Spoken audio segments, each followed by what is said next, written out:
দেশের কোটি কোটি মানুষকে চোখের জলে ভাসিয়ে জীবনসঙ্গী শহীদ প্রেসিডেন্ট জিয়াউর রহমানের শিয়রে চিরনিদ্রায় শায়িত হলেন আপসী নেত্রী বেগম খালেদা জিয়া।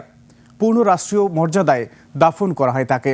রাষ্ট্রপতি ও প্রধান উপদেষ্টার পক্ষ থেকে জানানো হয় শ্রদ্ধা। এছাড়া জিয়া পরিবার ও দলের পক্ষে শ্রদ্ধা জানান বড় ছেলে তারেক রহমান। পরে বিএনপি নেতাকর্মীরা প্রিয় নেত্রীর প্রতি নিবেদন করেন ভালোবাসার অর্ঘ্য। সোহেল সামির রিপোর্ট।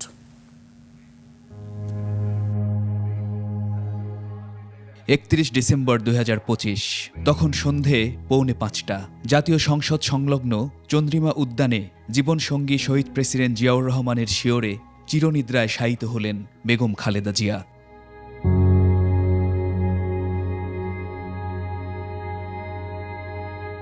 মায়ের কবরটি মাটি দিয়ে ঢেকে দিতে থাকেন জ্যেষ্ঠ সন্তান তারেক রহমান।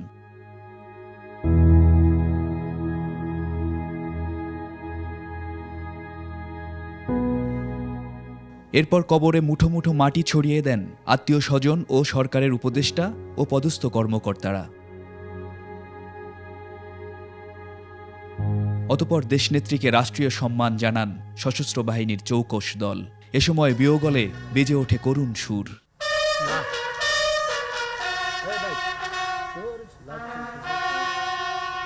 শ্রদ্ধা জানানো হয় রাষ্ট্রপতি ও প্রধান উপদেষ্টার পক্ষ থেকে। মায়ের কবরে ফুল দিয়ে শ্রদ্ধা জানান তারেক রহমান। অতঃপর শ্রদ্ধা জ্ঞাপন করেন 3 বাহিনী প্রধান।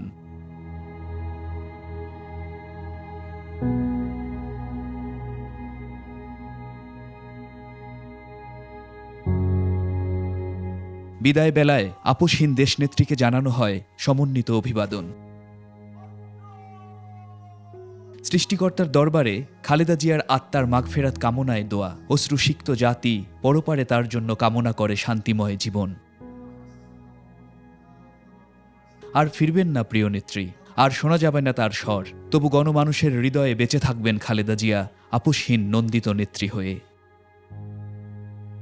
সোহেল সামি, 21 টেলিভিশন, ঢাকা।